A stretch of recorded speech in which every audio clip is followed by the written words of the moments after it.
करीजिए। बोलिए श्री राम सरकार की जय। बोलिए परम गुरुभ्यो नमः। अस्मद गुरुभ्यो नमः। अस्मद सर्व गुरुभ्यो नमः। श्री राधा कृष्णाभ्याम नमः। श्रीमते रामानुजाय नमः। लंबोदरम परम सुंदरमेकदंतम पीतांबरं त्रिनयनं परमं पवित्रम् उदयद्दिवाकारनिभोज्ज्वलकान्तिकान्तं विघ्नेश्वरं सकलविघ्नहरं नमामि। शरीरं स्वरूपं ततो कलत्रं यशसु चारुचित्रं धनमुमेरुतुल्यं मनैष्यनलग्नं श्रीगुरुरङ्गादिपद्मे ततः किं ततः किं ततः किं ततः किं नारायणं नमस्कृत्यं नरमं चैव नरोत्तमं देवी सरस्वती व्यासं ततो जयमुदीरयेत्। जयतु देवो देवकी नन्दनोऽयं। जयतु कृष्णो विष्णुवंश प्रदीपः। जयतु मेघश्यामलः कोमलांगं। जयतु पृथिवी भारनाशो मुकुन्दम्। कृष्णं त्वदीयपदपङ्कज पञ्जरान्ते यदयौ मे विशतु मानस राजहंस। प्राणप्रयाणसमये कफवातपित्तैः कण्ठावरोधन विधौ स्मरणं कुतस्ते। वरहारपिण्डं नटवरवपुः कर्णयो कर्णिकारम् बिभ्रातवासः कनककपीशं वैजयन्ती च मालाम्। रन्ध्रानवेणोरधरसुधया पुरयन् गोपवृन्दैः विन्दारण्यं सपदरमणं प्राविशद्गीतिकीर्तिः। करारविन्देन पादारविन्दं मुखारविन्दे विनिवेशयन्तम्। वटाय पत्रास्य पुटे शयानं बालं मुकुन्दं मनसा स्मरामि। रामाय रामभद्राय रामचन्द्राय वेधसे श्रीरघुनाथाय नाथाय सीतायापतये नमः। अञ्जनानन्दनं वीरं जानकी शोकनाशनं कपीशमक्षहन्तारं वन्दे लङ्काभयङ्करम्। मूकं करोति वाचालं पङ्गुलङ्घयेत् गिरिं यत्कृपा तन्महं वन्दे परमानन्दमाधवम्। भक्ति भगवंत गुरु चतुर नाम बपुए इनके पद बंदन किए नाशत विघ्न अनेक। नमामि भक्त वत्सलम कृपालुशील कोमलम भजामि ते पदाम्बुजम अकामिनां स्वधामधम। बोलिए श्री भागवत भगवान की जय।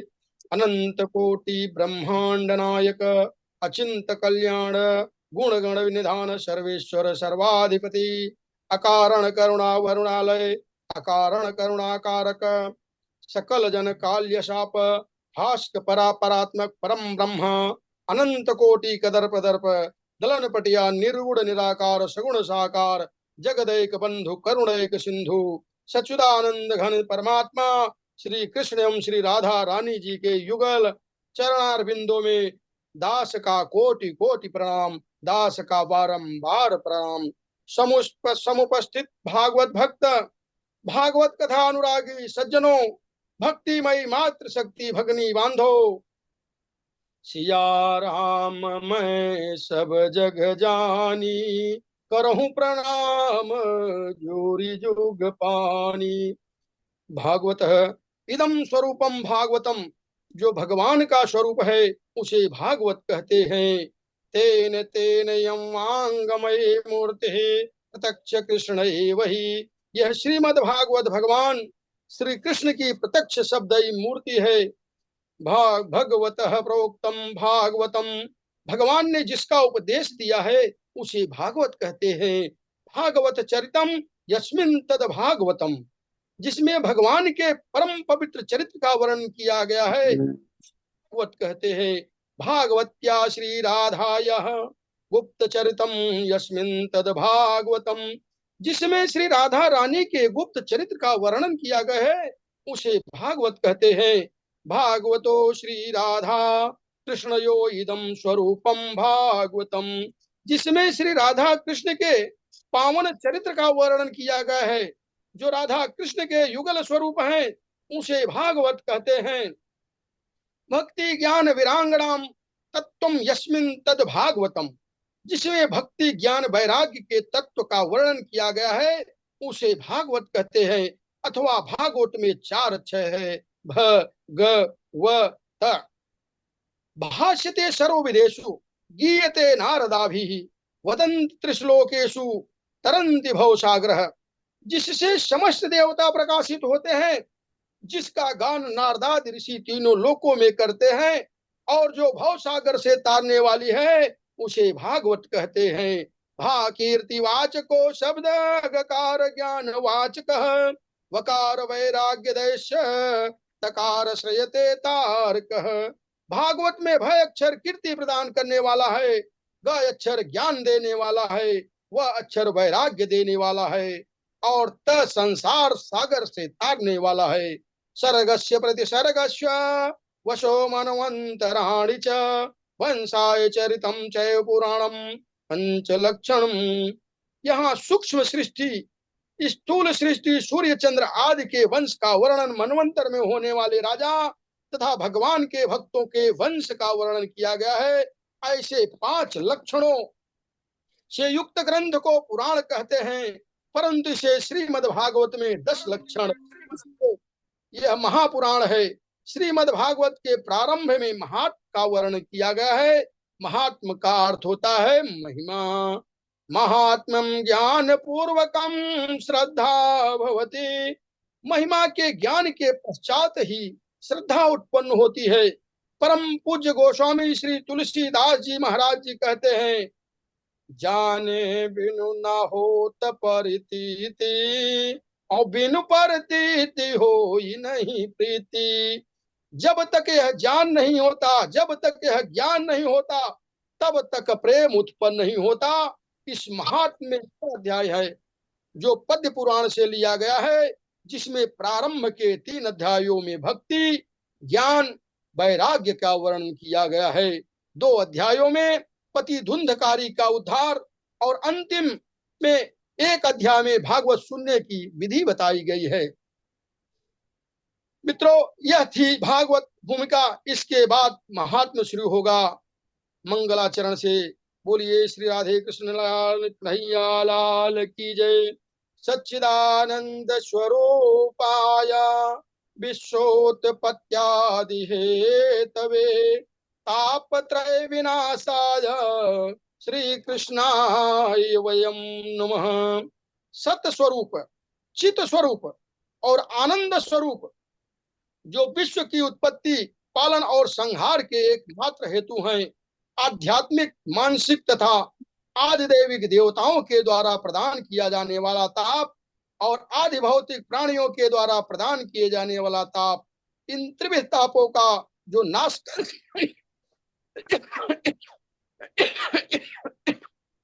नाश करने वाले हैं, ऐसे श्री कृष्णाय श्री सहित, कृष्णाय श्री राधा रानी के सहित भगवान श्री कृष्ण को हम सभी नमस्कार करते हैं।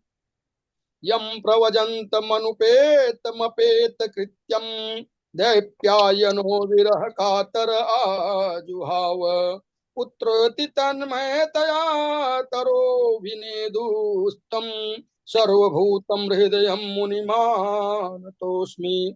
जिस समय श्री सुखदेव जी का उपनयन आदि संस्कार भी नहीं हुआ था, उस समय व्यस्त हो वन की ओर चल पड़े। उन्हें वन की ओर जाते देख उनके पिता वेद व्यास जी पुत्र मोह से व्यतीत हो उन्हें पुकारने लगे, हे बेटा, हे पुत्र, मत जाओ, रुक जाओ। उस समय वृक्षों ने तन्मय होकर देखा और तन्मय होकर श्री सुखदेव जी की तरफ से उत्तर दिया, हे वेद व्यास जी, आप अत्यंत ज्ञानी हैं और इस प्रकार पुत्र मोह से दुखी हो रहे हैं।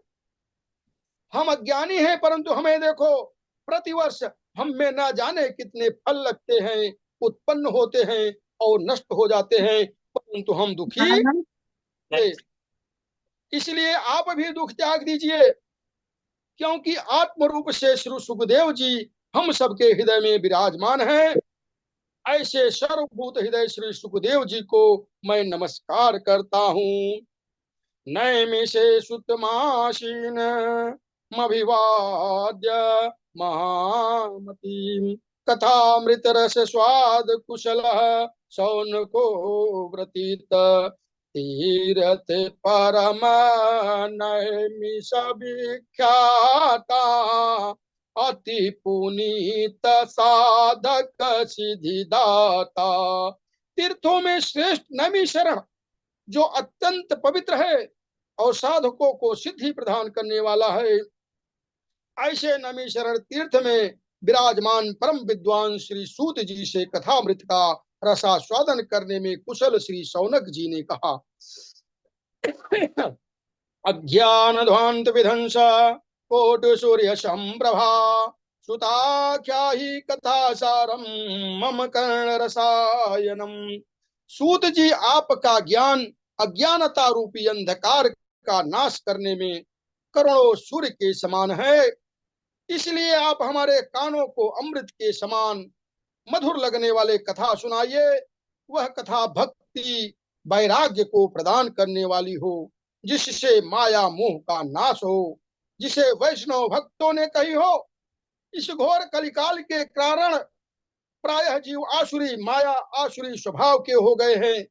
वह कथा उन्हें शुद्ध करने वाली हो, श्रेष्ठ से श्रेष्ठ तथा पवित्र से पवित्र हो और शीघ्र ही भगवान श्री कृष्ण को प्राप्त करने वाली हो।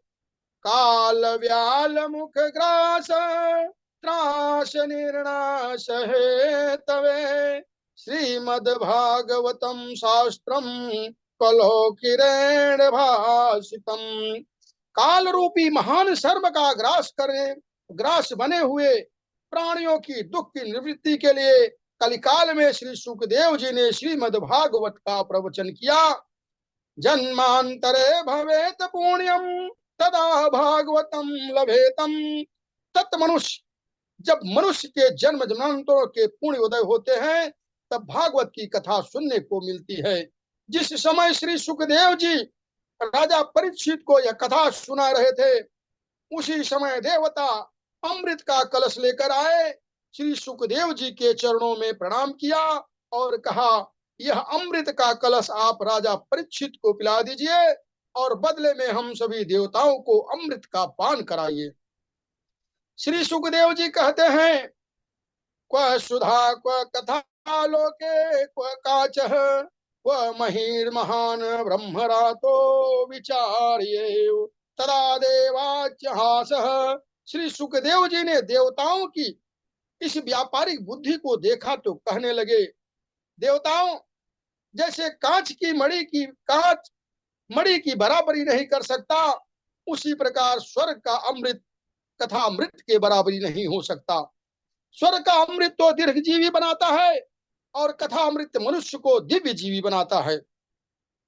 स्वर्ग की अमृत का फल है पुण्य छिड़े मृत्यु लोके विशंति। पुण्य के छिड़ हो जाने पर पुनः मृत्यु लोक में जाना पड़ता है। और कथा अमृत का फल है कल्मषाप हम, यह पापों का नाश करने वाला है। देवताओं, यदि तुम जिज्ञासु बनकर आते तो भक्त बनकर जाते तो मैं तुम्हें अवश्य उस कथा अमृत का पान कराता, परंतु तुम व्यापारी बनकर आए हो, इसलिए इसके अधिकारी नहीं हो।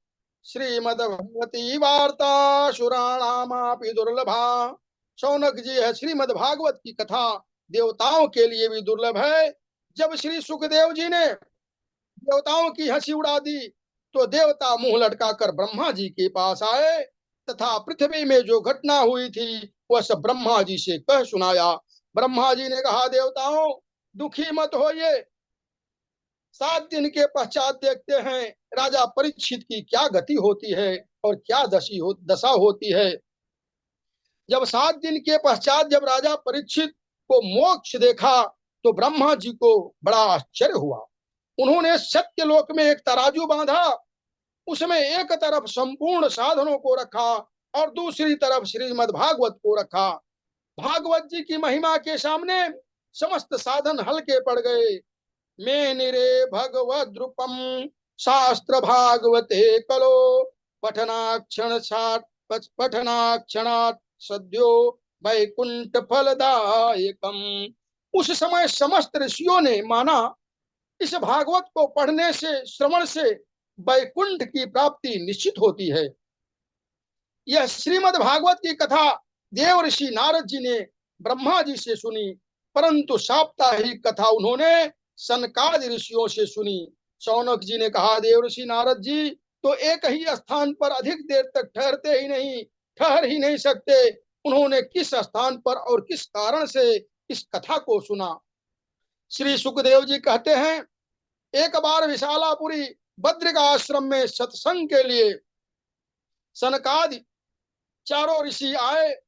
वहां उन्होंने नारद जी को आते हुए देखा तो पूछा, कथम ब्रह्मांड मुकुम कुता सुतांतुरो भवान त्वरितम गम्यते पुत्र कुताश्वगमनम तव। देव ऋषि, इस प्रकार आप चिंता तुर क्यों हैं? इतने शीघ्र तुम्हारे आगमन कहाँ से हो रहा है और अब तुम कहाँ जा रहे हो? देव ऋषि नारद जी ने कहा, अहम तो पृथ्वी या तो ज्ञाप्ता सर्वोत्तमामति। मुनीश्वरों, मैं पृथ्वी लोक को उत्तम मान, वहां पुष्कर, प्रयाग, काशी, गोदावरी, हरिद्वार, कुरुक्षेत्र, श्रीरंग और सेतुबंध, रामेश्वर आदि तीर्थों में भ्रमण करता रहा, परंतु मन को संतोष प्रदान करने वाली शांति मुझे कहीं नहीं मिली। अधर्म के मित्र कलयुग में समस्त पृथ्वी को पीड़ित कर रखा है। सत्य, तपस्या और पतिव्रता, दया, दान की भी दिखाई नहीं देता। सभी प्राणी अपने पेट भरने में लगे हुए हैं। पाखंड निरता संतो विरक्ता सपरिग्रह। संत पाखंडी हो गए हैं, विरक्त संग्रही हो गए हैं। तपसी धनवंत दरिद्र गृही कलि कौतुक तात न जात कही। घर में स्त्रियां की प्रभुता चलती है, साले सलाहकार बन गए हैं, पति पत्नी में झगड़ा मचा रहता है। इस प्रकार से कलयुग के दोषों को देखता हुआ यमुना के तट श्री धाम वृंदावन में पहुंचा, जहां भगवान श्री कृष्ण की लीला स्थली है। वहां मैंने एक आश्चर्य देखा। वह एक युवती स्त्री खिन्न मन से बैठी हुई थी। उसके समीप में 2 वृद्ध पुरुष अचेत अवस्था में पड़े और जोर जोर से सांस ले रहे थे। वह युवती उन्हें जगाने का प्रयास करती, जब वह नहीं जागते तो वह रोने लगती। सैकड़ों स्त्रियों उसे पंखा कर रही थी और बार बार समझा रही थी। यह आश्चर्य दूर से देख मैं पास में चला गया। मुझे देखती ही वह युवती स्त्री खड़ी हो गई और कहने लगी, भो भो साधु क्षणम तिष्ठ मन चिंतात्म पिनाशय। हे महात्मन, कुछ देर ठहर जाइए और मेरी चिंता को नाश कीजिए। मैंने कहा, देवी आप कौन हैं? यह दोनों पुरुष और यह स्त्रियां कौन हैं तथा अपने दुख का विस्तार पूर्वक वर्णन कीजिए। उस युवती ने कहा, अहम भक्तिरेति ख्याता इमो में तनयो मतो ज्ञान वैराग्य नामानो काल योगे न जर्जरो। देव ऋषि, मैं भक्ति हूँ और यह दोनों ज्ञान वैराग्य मेरे पुत्र हैं। काल के प्रभाव से यह वृद्ध हो गए हैं और यह सब गंगा आदि नदियां मेरी सेवा के लिए यहाँ आई हुई हैं। उत्पन्ने द्रविड़े साहम वृद्धि कर्णाटके गता क्वचित क्वचिन महाराष्ट्रे गुर्जरे जीर्णताम गता। मैं दक्षिण में उत्पन्न हुई तथा कर्नाटक में वृद्ध को प्राप्त हुई, कहीं कहीं महाराष्ट्र में सम्मानित हुई और गुजरात में जाकर जीर्णता को प्राप्त हो गई। वहां घोर कलिकाल के कारण पाखंडियों ने मुझे अंग भंग कर दिया। वृंदावनम पुनः प्रायः नवीनेन स्वरूपणी। और वृंदावन को प्राप्त करके पुनः मैं युवती हो गई, परंतु मेरे पुत्र अभी भी वैसे ही थके मादे पड़े हुए हैं, इसलिए अब मैं इस स्थान को छोड़कर अन्यत्र जाना चाहती हूँ। देवर्षि नारद ने कहा, देवी, यह दारुण कलयुग है, जिसके कारण सदाचार, योग, मार्ग और तपस्या लुप्त हो गए हैं। इस समय संत सत्पुरुष दुखी हैं और दुष्ट प्रसन्न है। इस समय जिसका धैर्य बना रहे वही ज्ञानी है। वृंदावन संयोगात् पुनतस्त्वं तरुणीं नवा, धन्यम वृंदावनम तेन भक्तिर्नित्यति यत्र च। इस वृंदावन को प्राप्त करके आज पुनः आप युवती हो गई। यह वृंदावन धन्य है, जहां भक्ति महारानी नृत्य करती हैं। भक्ति देवी कहती हैं, देवर्षि, यदि यह कलयुग ही यह पवित्र है तो राजा परीक्षित ने इसे क्यों स्थापित किया? और करुणापरायण भगवान श्री हरि भी इस अधर्म को होते हुए कैसे देख रहे हैं? देवर्षि नारद जी ने कहा, देवी, जिस दिन भगवान श्री कृष्ण इस लोक को छोड़कर अपने धाम में गए, उसी समय साधनों में बाधा पहुंचाने वाला कलयुग आ गया। दिग्विजय के समय राजा परीक्षित की दृष्टि जब इस पर पड़ी तो कलयुग दीन के समान उनकी शरण में आ गया और भ्रमर के समान सारग्राही राजा परीक्षित ने देखा। यत् फलम नास्ति तपसा न योगेन समाधिनाम, तत्फलम लभते सम्यक कलो केशव कीर्तनात्।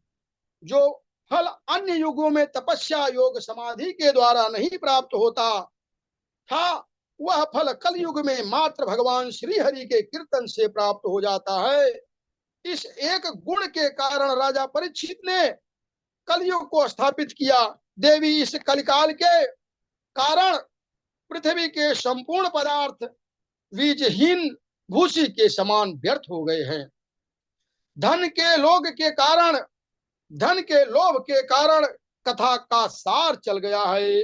अयम तु युगा धर्मो ही वर्तते कस्य दूषणम। यह युग धर्म ही है जिसमें किसी का कोई दोष नहीं। देवर्षि नारद जी की इन वचनों को सुनकर शक्ति महारानी को बहुत आश्चर्य हुआ।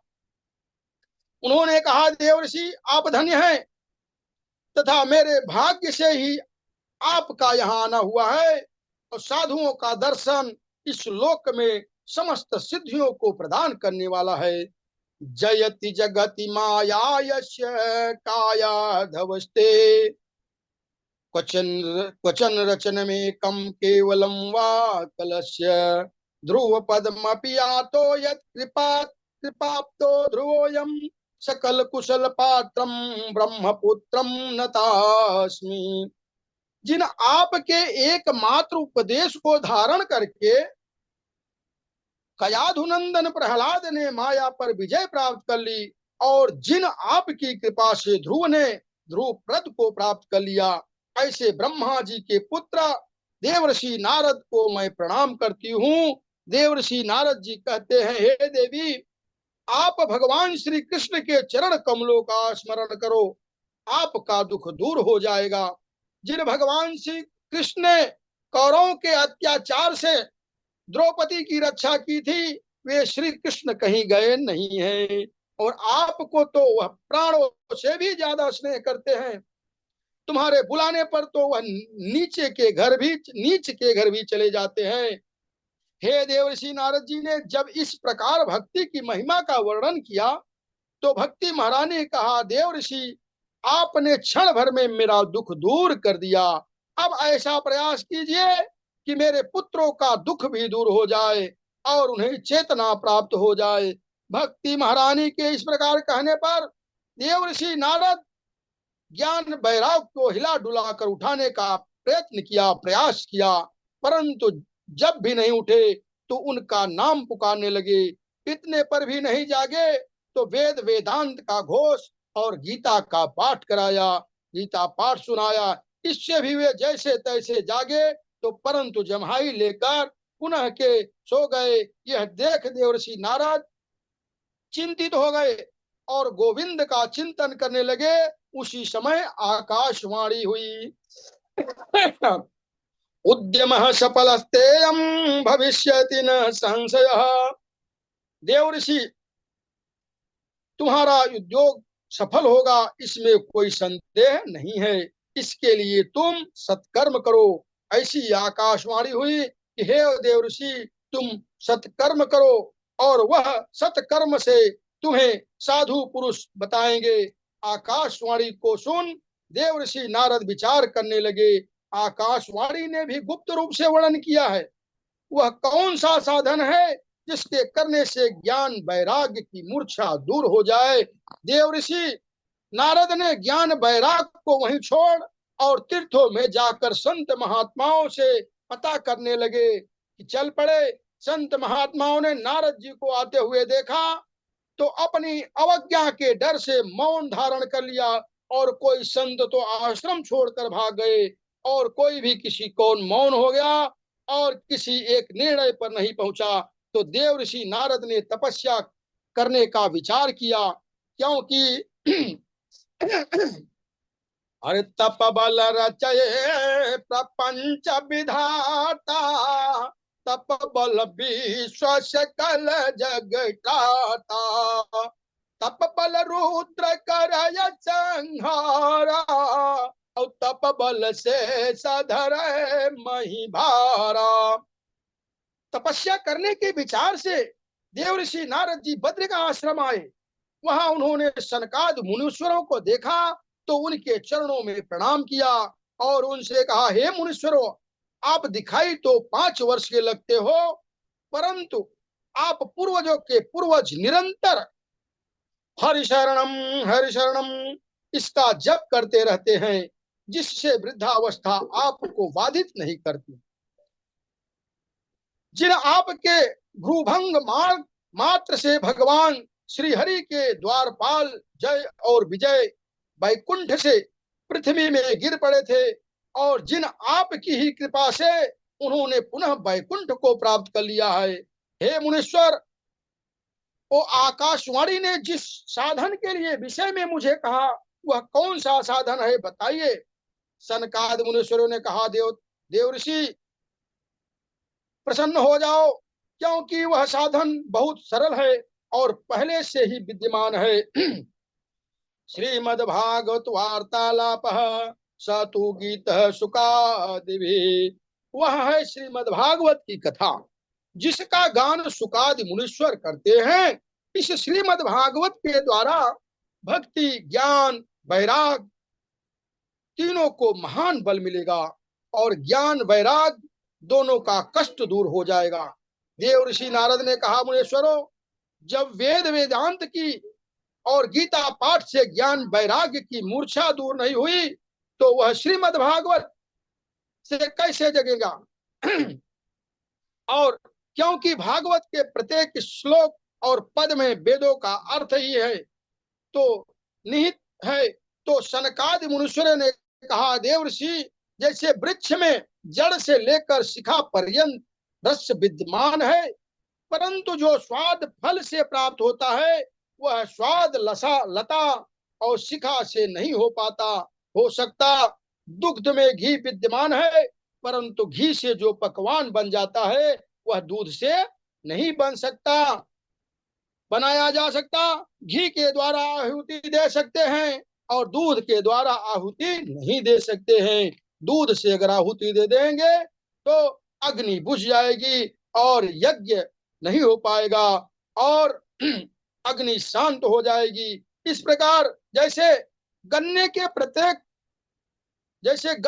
प्रत्येक पर्व में शर्करा विद्यमान है, शक्कर विराजमान है, परंतु यदि खीर बनानी हो तो गन्ने का रस पर्व डालने से उसमें मिठास नहीं आएगी, मिठास तो शर्करा डालने से ही आएगी। वेदोपनिषदा सारा जात भगवती कथा। यह जो श्रीमद् भागवत की कथा है, यह वेदों का सार सर्वस्व है। देवऋषि नारद जी ने कहा, मुनीश्वरों, मुझे भागवत की कथा कहाँ करनी चाहिए, इसके लिए उपयुक्त स्थान बताइए। सनकादि मुनीश्वरों ने कहा, गंगा द्वार समीपे तू तटमानंद नामकम। गंगा द्वार हरिद्वार के समीप में आनंद नामक तट है, वहां नवीन और कोमल बालू का के ऊपर मंच बनाओ और भागवत की कथा प्रारंभ करो। देवर्षि नारद जी ने सनकादि मुनीश्वरों को वक्ता के रूप में वर्ण किया और उन्हें अपने साथ ही हरिद्वार ले आए। वह बड़ा सुंदर मंच बनाया, व्यास गद्दी बनाई, उसमें सनकादि मनुष्यरों को बिठला। सनकादि मनुष्यरों ने जैसे ही भागवत कथा प्रारंभ की, त्रिलोकी में हल्ला मच गया, तीनों लोकों में हल्ला मच गया। ब्रह्मा आदि सभी देवता, भृगु वशिष्ठ च्यवन आदि ऋषि, वेद वेदांत, मंत्र यंत्र तंत्र, 17 पुराण, गंगा आदि नदियां और समस्त तीर्थ मूर्तिमान होकर कथा सुनने के लिए प्रकट हो गए। क्योंकि तत्रैव गंगा यमुना त्रिवेणी गोदावरी सिंधु सरस्वती च वसन्ति सर्वाणि तीर्थानि यत्र यत्राच्युतोद्वार कथा प्रसंग। जहाँ भगवान श्री हरि की कथा होती है, वहां गंगा आदि नदियां समस्त तीर्थ हैं, मूर्तिमान होकर प्रकट हो जाते हैं। देवर्षि नारद ने सभी को आसन दिया तथा सभी की जय जयकार करने लगे। सनकादि मुनीश्वरों ने भागवत की महिमा का वर्णन प्रारंभ किया। सदा सेव्या श्रीमद् भागवती कथा यस्याः श्रवण मात्रेण हर्षितं श्रमाश्रितेत समाश्रयेत। भागवत की कथा का सदा सर्वदा सेवन करना चाहिए, श्रवण करना चाहिए। इसके श्रवण मात्र से भगवान श्री हरि हृदय में आकर विराजमान हो जाते हैं। किम श्रुते बहुर्भिः शास्त्रैः पुराणेषु प्रभावैः एकम भागवतम शास्त्रम मुक्तिदानेन गर्जति। बहुत से पुराण और शास्त्रों को सुनने से क्या प्रयोजन, यह तो भ्रम उत्पन्न करने वाले हैं। मुक्ति प्रदान करने के लिए एकमात्र भागवत शास्त्र ही गर्जना कर रहा है। मृत्यु का समय निकट आने पर जो भागवत कथा को श्रवण करता है, भगवान श्री हरि उस पर प्रसन्न होकर उसे अपना वैकुंठ धाम दे देते हैं। जो पुरुष स्वर्ण के सिंहासन पर श्रीमद् भागवत की पोथी को रखकर दान करता है, उसे गोलोक धाम की प्राप्ति होती है। आजन्मात्रापि येन शठेन किंचित चित्तम विधाय सुख शास्त्रम कथा न पीता चांडालवच्च करवदवतम तेन नीतिम मिथ्या स्वजन्म जननी जन दुख भाजा। जिन्होंने अपने जीवन में मन लगाकर भागवत का श्रवण नहीं किया, वह चांडाल अथवा गधे के समान है। उसने व्यर्थ में ही अपनी माँ को प्रसव पीड़ा प्रदान करने के लिए वह जीते जी मुर्दे के समान है। मनुष्य रूप में भार रूप पशु के समान है। ऐसे मनुष्य को धिक्कार है। ऐसे स्वर्ग लोक में इंद्रादि देवता कहा करते हैं। सनकादि मुनीश्वर इस प्रकार भागवत की महिमा का वर्णन कर रहे थे कि उसी समय एक आश्चर्य हुआ। भक्ति सुतो तो तरुणो गृहीत्वा प्रेम करूपा सहसा विरासित श्री कृष्ण गोविंद हरे मुरारे नाथेति नामानि मुहुर्वदन्ति। भक्ति महारानी तरुण अवस्था को प्राप्त हुई, अपने दोनों पुत्रों को देखकर वहां प्रकट हो गई। श्री कृष्ण गोविंद हरे मुरारे, हे नाथ नारायण वासुदेव। श्री कृष्ण गोविंद हरे मुरारे, हे नाथ नारायण वासुदेव। इसका कीर्तन करते हुए नृत्य करने लगी। ऋषियों ने जब उन्हें नृत्य करते हुए देखा तो कहने लगे, यह कौन है और यह कैसे प्रकट हो गई? सनकादि मुनीश्वर ने कहा, ऋषियों, यह अभी अभी कथा के अर्थ से प्रकट हुई है। भक्ति महारानी ने कहा, मुनीश्वर, कलिकाल के प्रभाव से मैं जीर्ण नष्ट हो गई थी, आपने कथा के रस से मुझे पुनः पुष्ट कर दिया। हम तो तिष्ठाम में धुना ब्रवंतो, अब मुझे आप रहने का स्थान बताइए। सनकादि मुनियों ने कहा, भक्तेषु गोविंद स्वरूप कत्रिम, आप सदा सर्वदा भक्तों के हृदय में निवास करो। सकल हुवन मध्य निर्धनास्ते धन्या, निवसति हति येषाम श्री हरेर भक्ते रेका रेका। हरिरपि निज लोकम सर्वातो विहाय, प्रवसति है तेषां भक्ति सूत्रो पुनर्वद। संपूर्ण त्रिभुवन में वे लोग निर्धन होकर भी धनवान हैं, जिनके हृदय में भगवान श्री हरि की एकमात्र भक्ति निवास करती है। इसी भक्ति के सूत्र में बंधकर भगवान श्री हरि अपना लोक छोड़कर उन भक्तों के हृदय में आकर विराजमान हो जाते हैं।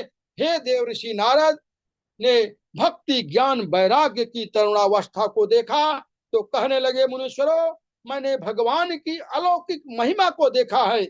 के विशुद्ध यंति वदंतु महाम, जब यह बताए गए इस भागवत को सुनने से कौन कौन से लोग पवित्र हो जाते हैं। सनकादि मुनीश्वरों ने कहा, ये मनवा पाप कृतस्तु सर्वदा, सदा दुराचारता विमाम गर्गा, क्रोधाग्निदग्धा कुटिलास्य कामिनः, सप्ताह यज्ञेन कलो पूजन्ति ते। जो मनुष्य सदा सर्वदा पाप करते रहते हैं, दुराचारी हैं, कुमारगामी हैं, क्रोध की अग्नि में सदा जलते रहते हैं, कुटिल हैं, कामी हैं, ऐसे लोग भी कलयुग में भागवत के सुनने से पवित्र हो जाते हैं। देव ऋषि जी, इस विषय में मैं तुम्हें एक इतिहास सुनाता हूँ, जिसके सुनने मात्र से पाप नष्ट हो जाता है। बोलिए श्री राधा रानी की जय, बोले श्री कृष्ण कन्हैया लाल की जय, बोले श्रीमद् भागवत भगवान की जय, श्री रामचंद्र भगवान की जय, उमापति महादेव की जय। गुरुदेव के चरणों में बारंबार प्रणाम। बहुत बढ़िया, बहुत सुंदर संजय तिवारी जी, बहुत अच्छा आपने बोला है। ठाकुर जी कृपा हमेशा बनी रहे।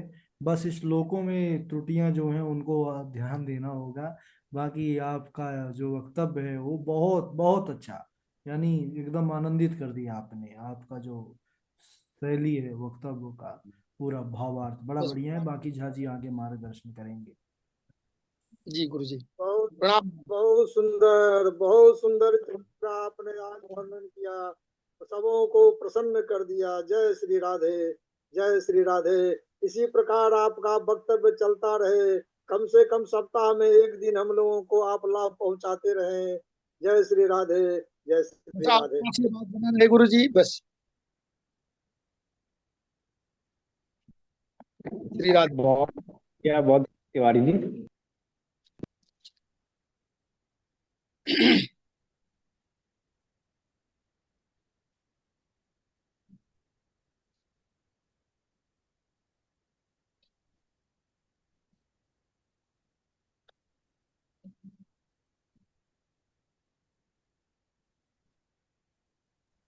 ठीक है, बहुत अच्छा।